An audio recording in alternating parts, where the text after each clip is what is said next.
Salut à tous, c'est BizBiz. Alors aujourd'hui l'épisode 990 du Zap Image. Donc ça sera le dernier épisode pour cette année 2019. Donc merci à tous ceux qui m'ont suivi tout au long de l'année. Donc on commence aujourd'hui en ce 31 décembre avec l'anniversaire de l'ancien coach légendaire de l'équipe de Manchester United, Sir Alex Ferguson, qui fête aujourd'hui ses 78 ans. Donc il a quand même entraîné 26 ans l'équipe de Manchester United.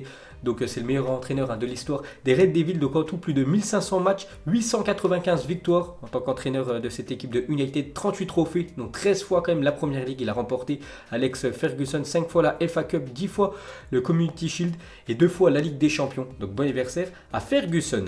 Ensuite, regardez la une du journal L'équipe aujourd'hui et ça parle du mercato top départ. Donc ce soir à minuit, le très attendu marché des transferts hivernal s'ouvre pour un mois qui s'annonce très chaud pour certains joueurs. Giroud et Ben Arfa souhaitent se relancer.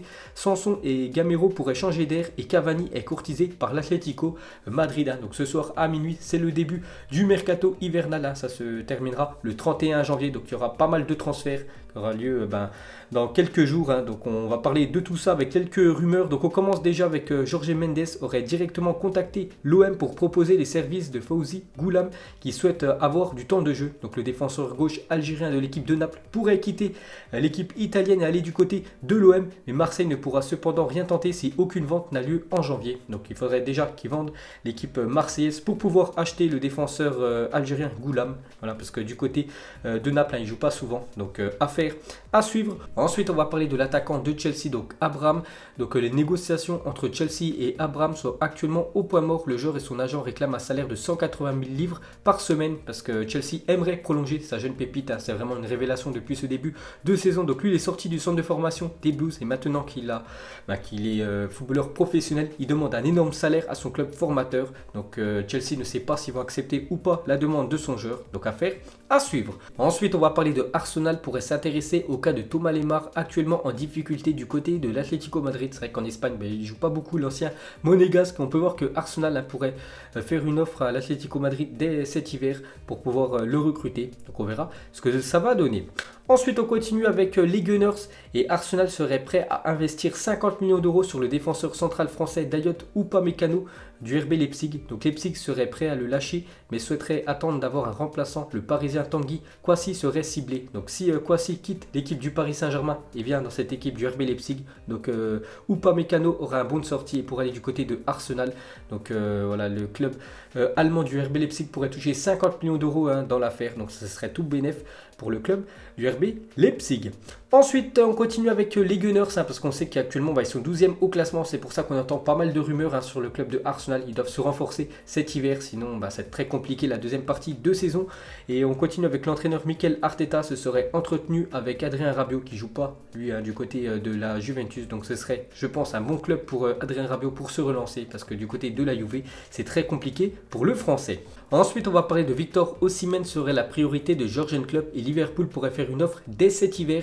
Donc Victor Osimhen, vraiment révélation de la Ligue 1, très bon coup réalisé par Lille l'été dernier d'avoir recruté le Nigérian. Donc on peut voir qu'il pourrait déjà quitter la Ligue 1 et aller du côté de l'Angleterre, du côté de Liverpool. Donc Klopp le voudrait pour laisser souffler de temps en temps soit Salah, soit Firmino ou Sadio Mané qui joue quasiment tous les 3 jours. Donc ce serait un beau coup réalisé par Liverpool, donc ce serait un remplaçant de luxe. Ensuite, le Hertha Berlin proposait un salaire de 4,5 millions d'euros par an à Julian Draxler, lui qui touche actuellement 7,2 millions d'euros à l'année au Paris Saint-Germain. Donc on sait qu'au Paris Saint-Germain c'est compliqué pour le milieu allemand qui joue plus du tout parce qu'il y a beaucoup de monde dans l'effectif du Paris Saint-Germain.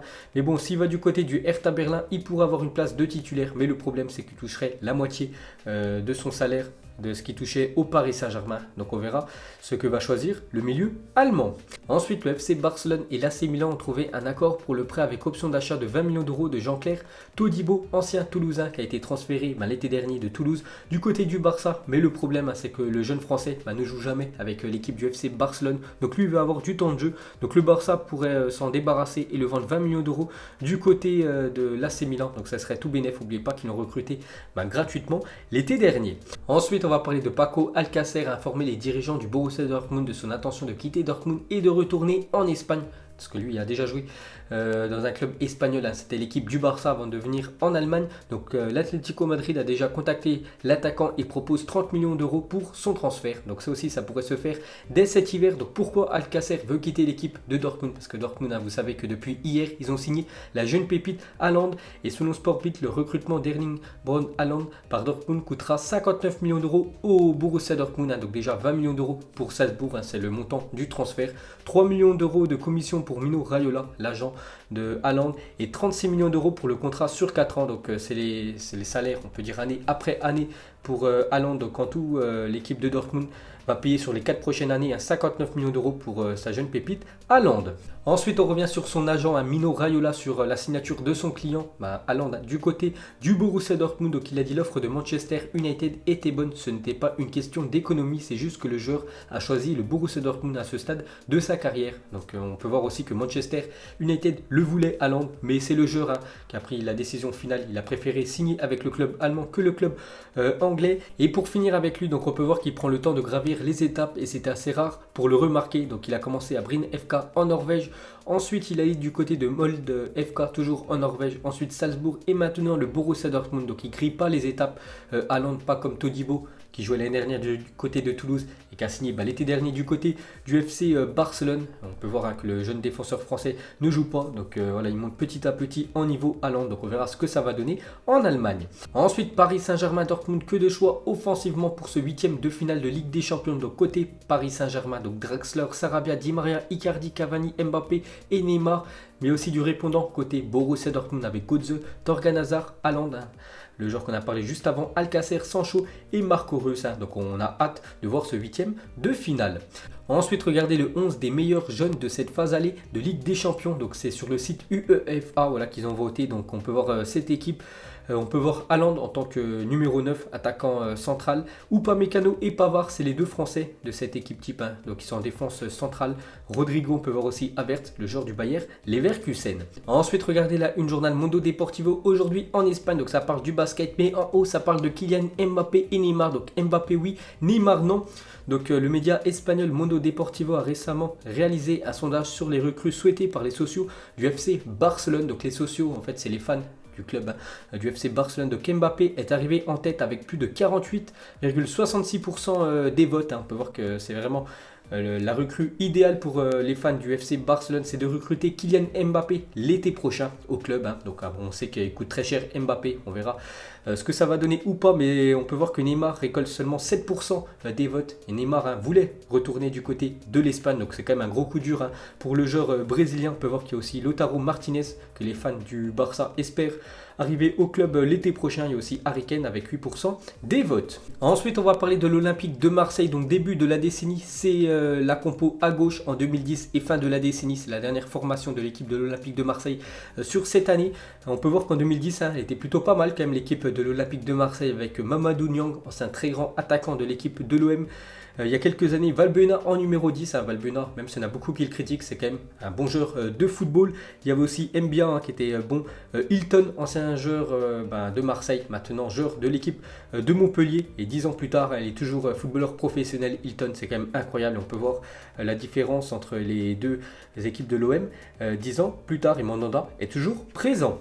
Ensuite, l'équipe de France au début de la décennie. Donc c'était en 2010, hein, lors de la Coupe du Monde, le fiasco en Afrique du Sud, où les joueurs français ne voulaient pas sortir du bus, hein. Bon, on était sortis dès les phases de poule, hein. C'était catastrophique. Et 10 ans plus tard, enfin même 8 ans plus tard, on peut voir la dernière photo des Bleus avec le titre de la Coupe du Monde remportée l'année dernière en Russie. Ensuite, cette fois-ci, c'est Alexander Arnold qui manque encore de respect au Barça. Donc il y a 10 ans, les gars, au début de la décennie, il était dans les sections jeunes de l'équipe de Liverpool.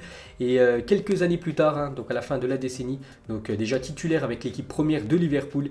On voit l'image du corner, parce que ce corner est quand même légendaire pour cette équipe des Reds de Liverpool.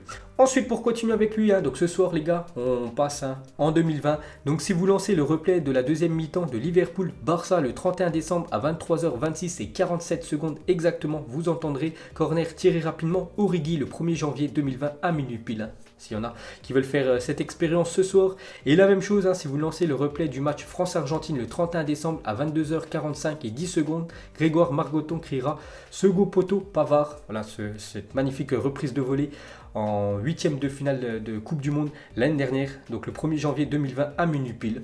Petite info sur ces deux magnifiques buts inscrits sur cette décennie. Ensuite, regardez l'équipe type de la décennie avec l'équipe de Chelsea. Donc, c'est les supporters des Blues qui ont voté. On peut voir du Eden Hazard, Drogba et même Willian en attaque. On peut voir le français N'Golo Kanté en milieu de terrain. On peut voir la défense avec Kyle, Terry, Ivanovic et au cage, c'est Petr Cech.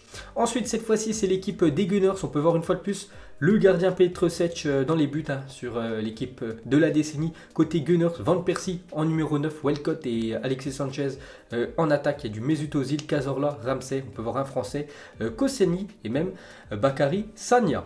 Ensuite, Sadio Mané est l'un des nôtres. Donc, c'était lors du match à Anfield dimanche dernier contre l'équipe de Wolverhampton. Donc, quand il est arrivé au stade, on peut voir qu'il tenait son téléphone portable pour écouter la musique. Mais on peut voir que l'écran est cassé. Donc, il est l'un des nôtres. Parce que même si c'est un footballeur professionnel, il peut en acheter 200 000 des iPhones. Parce que c'est un iPhone, le téléphone de Sadio Mané. On peut voir que son écran est cassé comme tout le monde.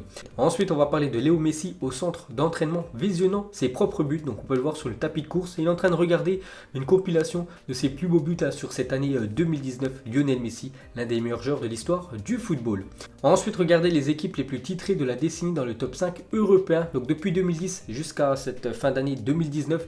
Donc, c'est l'équipe du Barça qui a quand même remporté sur cette dernière décennie 23 trophées. Donc, on compte toutes les compétitions, que ce soit Ligue des Champions, Championnat, Coupe nationale. Donc, deuxième position, c'est l'équipe du Bayern avec 21 trophées. Et le Paris Saint-Germain est très bien classé, 18 trophées. Donc, que des trophées sur le territoire français. Ensuite, on va parler de Antonio. Mohamed a fait la promesse à son fils qu'il retournerait dans son équipe favorite, donc Monterrey, c'est au Mexique, afin d'y gagner un titre. Mais en 2006, ce dernier perdait la vie dans un accident de voiture. Hier, le coach argentin accomplissait cette promesse. Donc, hier, il a gagné le championnat du Mexique. Donc, il a fait la promesse à son fils qu'il retournerait dans cette équipe de Monterrey pour gagner un trophée. Et hier, chose faite vu qu'il a remporté ce championnat mexicain. Donc, grand respect à Antonio Mohamed et une pensée à son fils. Ensuite, on va parler de Eden Hazard, a été désigné Diable Rouge de l'année 2019. Donc, félicitations à l'attaquant du Real Madrid. C'est lui le meilleur Diable Rouge de l'année. Bon, on avait le choix aussi entre Kevin De Bruyne, mais c'est l'attaquant du Real Madrid qui a été choisi. Ensuite, regardez les meilleures audiences cette année à la télé. On peut voir que le football fait toujours recette pour les grandes chaînes qui diffusent des matchs comme TF1 ou M6. Parce que sur les 6 plus grosses audiences de la télé, il y a quand même 5 matchs de football. Bon, c'est la Coupe du Monde féminine qui a fait beaucoup d'audience cette année. On peut voir que c'est aux alentours des 9 millions de téléspectateurs à chaque match des Bleus féminines. Donc le seul match masculin, donc ça arrive à la 18e place. Donc c'était France-Turquie avec 7,4 millions de téléspectateurs. Donc après, il n'y a pas eu de gros match de l'équipe de France vu qu'il n'y a pas eu de grande compétition. Donc on peut voir que le football, c'est toujours le sport et l'événement le plus regardé en France. Ensuite, une photo de Cristiano Ronaldo qui a repris l'entraînement avec l'équipe de la Juventus et avec sa nouvelle coupe de cheveux. Donc on verra ce que ça va donner dans quelques mois. Et pour finir ce Zap Image, on termine avec Julian Draxler. Donc que ferez-vous à sa place? Donc on sait que le Hertha Berlin propose un salaire de 4,5 millions d'euros à Julian Draxler. Mais il touche actuellement 7,2 millions d'euros avec l'équipe du Paris Saint-Germain. Mais il ne joue pas au PSG. Donc est-ce que vous préfériez prendre l'argent, donc toucher 7,2 millions d'euros à l'année au Paris Saint-Germain, mais pas jouer? Ou vous préfériez jouer du côté du Hertha Berlin, mais votre salaire serait divisé par 2. Donc vous mettrez tout ça en commentaire. Donc voilà les gars, la fin de ce Zap Image 990. Donc c'est le dernier pour cette année 2019. Donc on se retrouve demain pour le premier épisode sur cette année 2020. Ciao à tous!